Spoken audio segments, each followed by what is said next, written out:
블레셋 사람들이 하나님의 궤를 빼앗아 가지고 에베네셀에서부터 아스돗에 이르니라. 블레셋 사람들이 하나님의 궤를 가지고 다곤의 신전에 들어가서 다곤 곁에 두었더니 아스돗 사람들이 이튿날 일찍이 일어나 본즉 다곤이 여호와의 궤 앞에서 엎드려져 그 얼굴이 땅에 닿았는지라. 그들이 다곤을 일으켜 다시 그 자리에 세웠더니 그 이튿날 아침에 그들이 일찍이 일어나 본즉 다곤이 여호와의 궤 앞에서 또다시 엎드려져 얼굴이 땅에 닿았고 그 머리와 두 손목은 끊어져 문지방에 있고 다곤의 몸뚱이만 남았더라. 그러므로 다곤의 제사장들이나 다곤의 신전에 들어가는 자는 오늘까지 아스돗에 있는 다곤의 문지방을 밟지 아니하더라. 여호와의 손이 아스돗 사람에게 엄중히 더하사 독한 종기의 재앙으로 아스돗과 그 지역을 쳐서 망하게 하니 아스돗 사람들이 이를 보고 이르되 이스라엘 신의 궤를 우리와 함께 있지 못하게 할지라. 그의 손이 우리와 우리 신 다곤을 친다 하고 이에 사람을 보내어 블레셋 사람들의 모든 방백을 모으고 이르되 우리가 이스라엘 신의 궤를 어찌하랴? 그들이 대답하되 이스라엘 신의 궤를 가드로 옮겨가라. 이스라엘 신의 궤를 옮겨갔더니 그것을 옮겨간 후에 여호와의 손이 심히 큰 환난을 그 성읍에 더하사 성읍 사람들의 작은 자와 큰 자를 다 쳐서 독한 종기가 나게 하신지라. 이에 그들이 하나님의 궤를 에그론으로 보내니라. 하나님의 궤가 에그론에 이른즉 에그론 사람이 부르짖어 이르되 그들이 이스라엘 신의 궤를 우리에게로 가져다가 우리와 우리 백성을 죽이려 한다 하고 이에 사람을 보내어 블레셋 모든 방백을 모으고 이르되 이스라엘 신의 궤를 보내어 그 있던 곳으로 돌아가게 하고 우리와 우리 백성이 죽임당함을 면하게 하자. 이는 온 성읍이 사망의 환난을 당함이라. 거기서 하나님의 손이 엄중하심으로 죽지 아니한 사람들은 독한 종기로 치심을 당해 성읍의 부르짖음이 하늘에 사무쳤더라. 이제 오늘 사무엘상 5장의 말씀은 하나님의 언약궤가 이제 블레셋에 의하여 빼앗기고 또 이제 이스라엘의 제사장 엘리는 그 충격으로 놀라서 무기 의자에 앉았다가 떨어져서 목이 부러져 죽고 엘리 제사장의 두 아들도 죽고 그래서 전쟁에 나가서 죽고 한 날에 한 가문 그것도 제사장의 가문이 몰락을 하게 되죠. 자, 오늘은 이제 그 사건 이후, 그 충격적인 사건 이후, 왜냐면 하나님의 궤가 이방 백성들의 손에 넘어간다. 특히 여호와의 궤는 거룩해서 제사장 외에는 감히 손을 댈 수도 없고 어깨에 메고 가도록 되어 있고 하나님의 궤는 여호와의 지성소에만 머물러서 사람들이 그 궤를 제대로 보지도 못했던 그때에 하나님의 궤를 내가 가지고 가면 우리가 가지고 나가면 하나님의 인재가 함께하는 것이기 때문에 승리한다. 자, 이런 뭐라 그럴까요? 이 교만한 생각이라 그럴까요? 내가 하나님을 조종하고 하나님의 능력을 조종해서 나의 전쟁이라는 이 민족적인 목적에 유리하게 사용할 수 있다라고 하는 생각. 사실 이 성궤를 가지고 간 건 하나님께 제대로 물어본 것도 아니고 이렇게 하면 너희들이 꼼짝 못하겠지라는 아주 단순한 인간적인 생각으로 촉발되었던 것을 우리가 볼 수가 있죠. 자, 오늘 이 말씀은 이제 하나님 홀로 이스라엘이 하나님을 여태까지 모시고 있었는데 하나님 홀로 이방의 땅에 들어가게 되는 이 장면을 다루고 있습니다. 자, 하나님은 영광스러운 분이시지만 피조물의 영광이 없으면 무력하거나 힘없는 분이 아니죠. 우리가 하나님의 영광을 찬송하기 위해 지음을 받았지만 우리가 하나님의 영광을 찬송하지 않는다고 해서 하나님의 영광이 드러나지 않는 것이 아닙니다. 우리가 정말 착각하지 말고 진짜 겸손해야 되는데, 자, 오늘 말씀 1절에 블레셋 사람들이 하나님의 궤를 빼앗아 가지고 에베네셀, 이스라엘과 블레셋의 경계가 있는 동네입니다. 거기서부터 아스돗에 이르니라. 자, 아스돗은 어떻게 보면 그 해양 쪽에 이 바닷가에 가까운 이제 그 블레셋의 5방백 중 하나죠. 이게 블레셋은 5개의 도시가 이제 핵심적인 도시입니다. 그래서 5방백들의 족장들이 모여서 함께 이제 결의를 하는. 자, 그런데 이 아스돗에 이르렀다. 이제 에베네셀부터 아스돗은 한 56km 정도 되니까 상당히 먼 거리고, 어떻게 보면 블레셋의 해양 민족이니까요. 원래 블레셋이 바이킹 같은 그리스 에게 쪽에서 넘어온 해양 민족이었거든요. 자, 그러니까 바다 쪽에 처음 정착해서 이제 거주지를 마련해 살고, 거기서부터 점점 이제 내륙으로 들어가려고 하고 있을 때였습니다. 그러니까 이 아스돗은 처음 세운 전초기지, 처음 세운 이 블레셋의 근거지가 되고, 제일 깊은 내륙에 있는 안전한 도시. 왜냐하면 국경을 마주하고 있으면 늘 전쟁을 해야 되지만 제일 안쪽에 있는 도시는 이제 안전한 도시거든요. 그러니까는 이 지중해를 맛보고 있는 제일 안전한 도시 아스돗. 그러니까 어떻게 보면 제일 핵심적인 수도. 그리고 제일 핵심적인 수도에는 뭐가 있습니까? 블레셋 민족들이 섬기는 모든 신을 모셔둔 신전이 있었죠. 그 신전이 다곤의 신전이었습니다. 블레셋의 신 다곤. 이 다곤은 바알의 아버지로 알려져 있죠. 바알 신을 섬기는 자들도 많은데 이 다곤은 누구냐? 모든 바알 신들의 아버지. 이게 바로 이 다곤이었습니다. 그러니까 쉽게 말하면 바알의 아버지를 섬기는 이 이방 민족의 이제 가나안 땅의 심장부로 들어가는 거죠. 이제 가나안의 심장. 모든 바알들을 섬기는 바알들의 아버지를 섬기는 그곳으로 들어가니까 거기에 이제 하나님의 궤를 끌고 가서 2절에 블레셋 사람들이 하나님의 궤를 가지고 다곤의 신전에 들어가 다곤 곁에 두었다 그럽니다. 자, 다곤 곁에 두었다. 다곤 신은 서 있는 신, 사람 모양의 신이죠. 괴팍하게 생긴. 근데 여호와의 궤는 사람들이 메고 다니니까 낮아요. 그러니까 다곤의 신전에 들어가서 다곤 옆에 두었다는 건 뭐냐? 신 옆에 조그마한 상자가 있으면 이 여호와의 궤, 여호와는 다곤의 종이다 라는 걸 아주 가시적으로 보여주는 행위가 됩니다. 그러니까 우리 신이 이스라엘의 야훼보다 세다. 그리고 아주 전시하듯 보여주는 거죠. 자, 3절에 아스돗 사람들이 이튿날 일찍이 일어나서 가보니까 다곤이 여호와의 궤 앞에서 엎드려져서 그 얼굴이 땅에 닿았다. 자, 원래 얼굴이 땅에 닿을 정도로 엎드리는 것, 이걸 뭐라 그러냐? 프로스퀴네오, 헬라어로 하면 경배하다라는 단어를 사용합니다. 다른 말로 하면 지금 이 포즈가 완전히 하나님 앞에 경배하는 포즈. 그 큰 다곤 신전들이 다 엎드려서 여호와의 궤 앞에 바짝 엎드리는 완전한 복종, 완전한 경배. 이렇게 된 모습이죠. 깜짝 놀랐습니다. 어떻게 이럴 수가 있느냐? 그리고 이 블레셋 사람들은 이걸 갖고 심각하게 고민하지 않습니다. 왜냐하면 당황스러운 상황이거든요. 당황스러운 상황이면 일단 우선순위는 뭐냐면 상황을 수습해야 됩니다.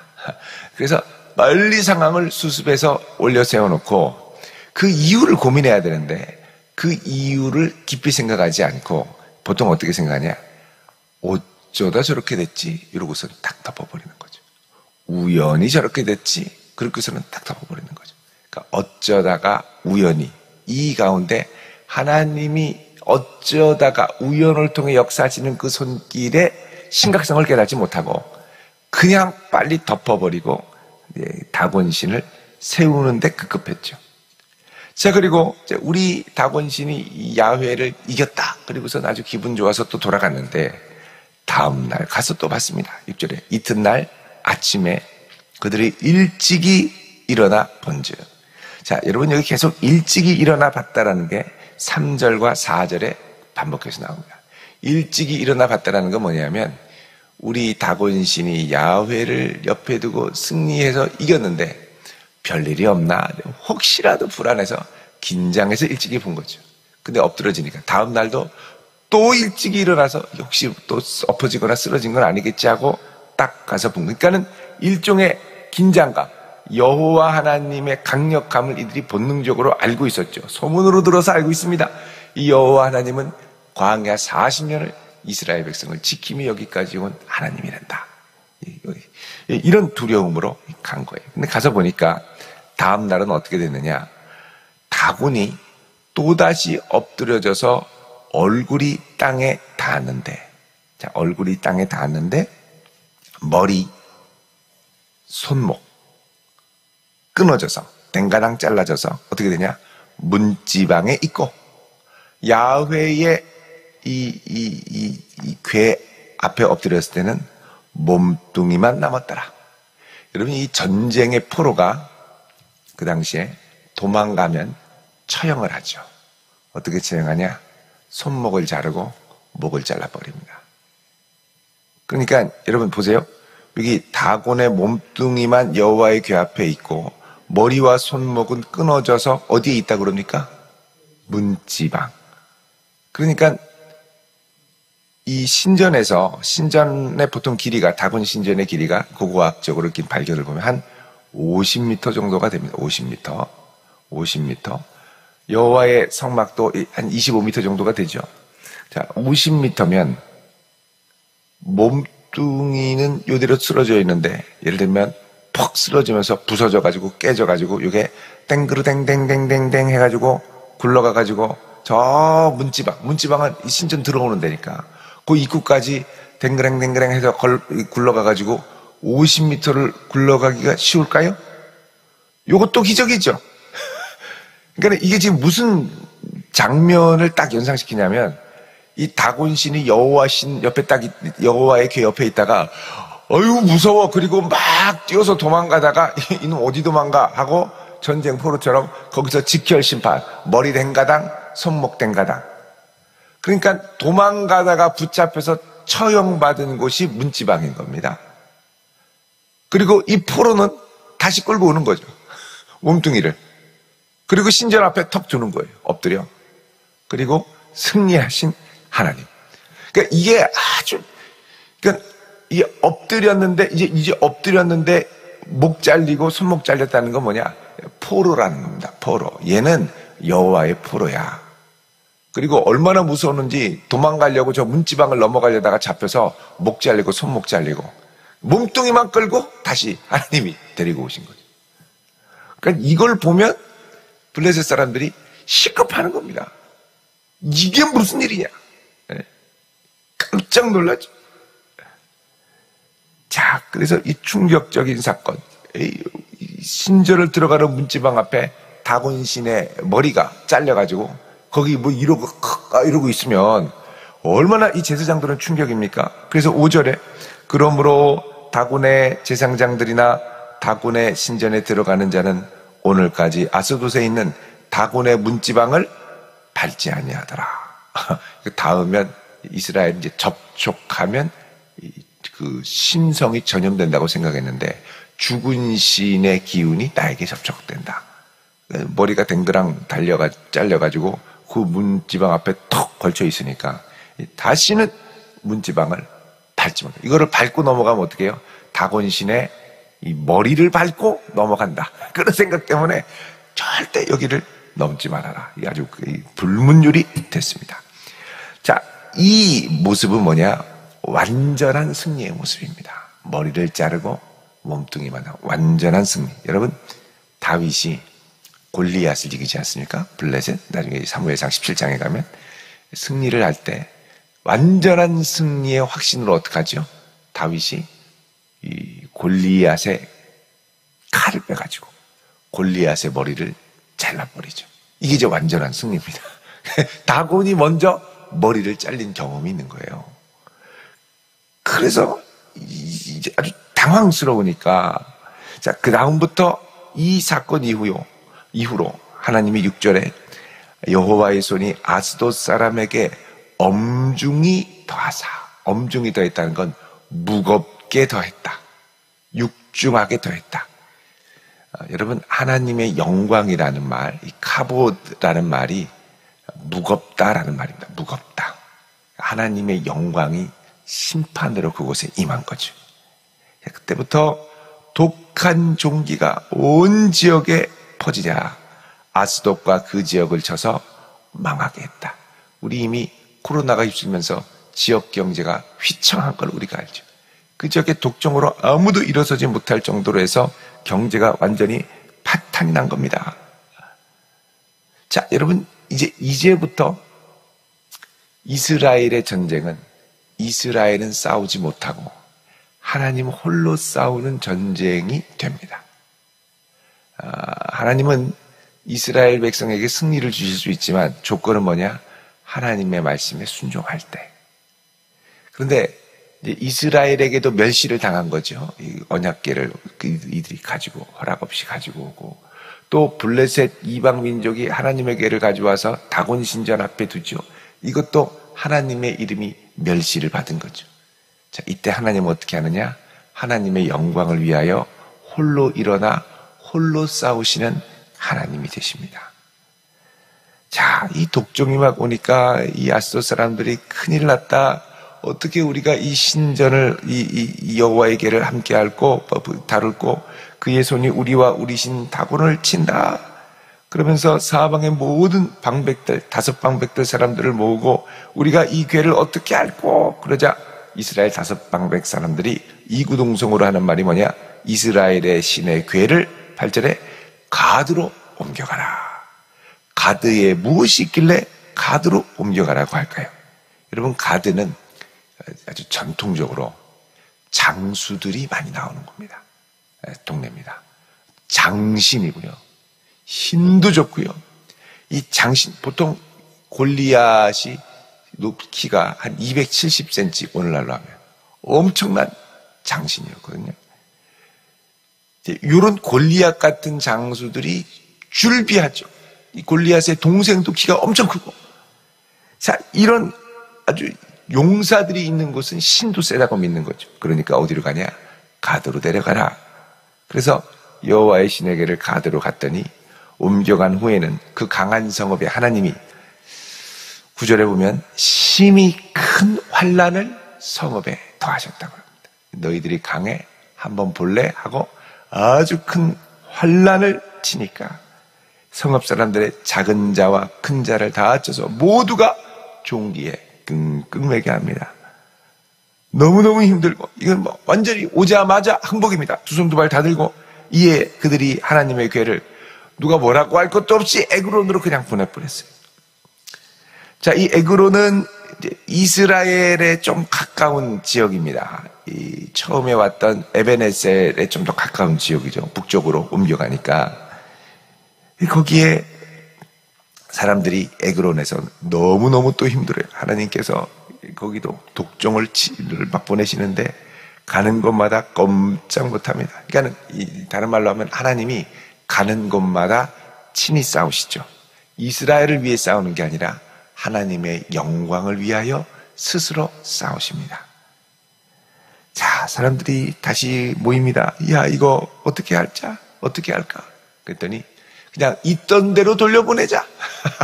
그러니까 하나님은 우리가 함부로 할 수 있는 분이 아니다. 그러니까 이스라엘 백성도 뭘 깨닫느냐? 하나님 함부로 우리가 할 수 있는 분이 아니다. 그러다가 막 제사장 가면 다 죽고요. 큰 패배를 당하고.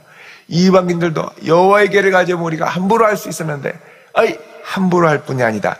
이걸 깨달은 거죠. 너무너무 힘든데 온 성읍이 11절에 사망의 환난을 당하고 거기서 하나님의 손이 엄중함으로 하나님의 손이 무겁게 짓누르는 거죠. 12절에 죽지 아니한 사람들은 독한 종기로 치심을 당해 성읍의 부르짖음이 어떻게 해요? 하늘에 사무쳤더라. 여러분, 이 부르짖음이 하늘에 사무치는 이 현상, 출애굽기 2장 23절 한번 보시죠. 출애굽기 23절에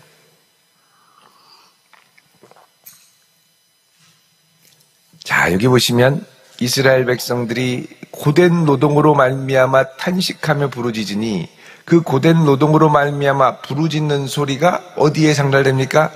하늘에 상달됩니다. 블레셋은 이스라엘 백성은 아니지만 독한 전기로 너무 힘들어서 하늘에 사무쳤다. 하늘에 사무쳤다라는 건 뭐냐? 너무너무 힘든 아주 피눈물이 쏟아지는 절규를 하며 하늘을 울리도록 탄식했다는 것이죠. 여러분, 하나님을 내 마음대로 할 수 있다라고 생각하는 게 우리 인생의 가장 큰 리스크입니다. 이방인도 그렇고 하나님의 백성도 그렇고, 이스라엘은 하나님의 통치 아래 완전히 순종해야 될 백성들이고, 블레셋은 교만하면 안 되는 게, 이스라엘이 하나님에게서 벗어나서 교만할 때 그들을 치는 몽둥이 가시로 잠깐 쓰임받을 뿐이지, 이게 내가 이들을 마음대로 좌지우지하고 그들의 신 여호와를 마음대로 좌지우지할 수 있다, 요거는 교만이라는 것입니다. 그러니까 쓰임받는 자들은 다 이 교만할 가능성이 큰데 진짜 겸손해야죠. 자, 그래서 하나님께서는 이 사건을 통해 보여주시고자 하는 게 뭐냐? 이스라엘의 실패가 여호와 하나님의 실패는 아니다라는 걸 보여줍니다. 이스라엘의 착각은 우리가 실패하면 하나님도 실패해, 하나님의 괴가 실패하면 우리가 실패하는 거고, 하나님이 완전히 아무것도 아니게 된다라고 생각을 하는 것이죠. 하나님은 이스라엘의 능력의 하나님이니까 우리가 우리 뜻대로 하나님을 데려오면 하나님 절대 우리를 패배하게 놔두지 않을 거다. 그런데 거룩하지 않고 순종하지 않으면 언제든지 망할 수 있다는 걸 이스라엘은 인정하기 싫어했습니다.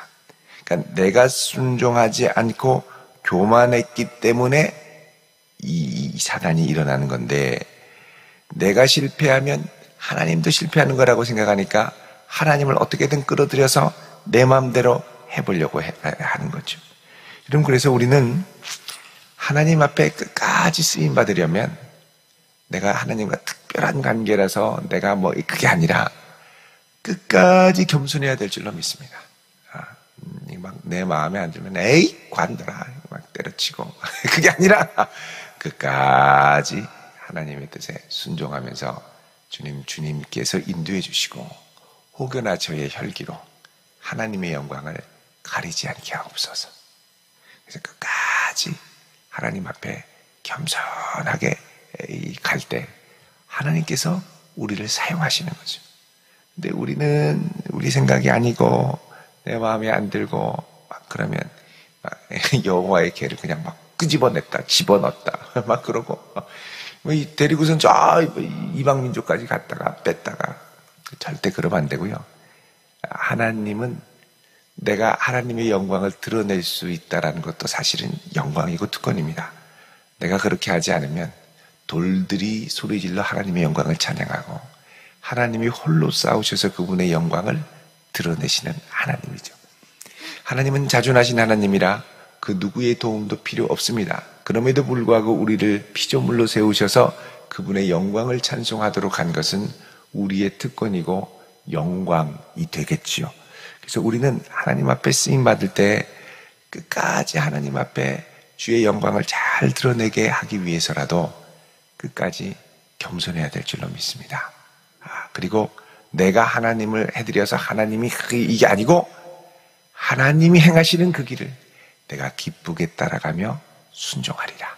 이 우선순위가 바뀔 수 있는 그런 겸손한 성도로 쓰임받기를 주의 이름으로 축원드립니다. 기도하겠습니다.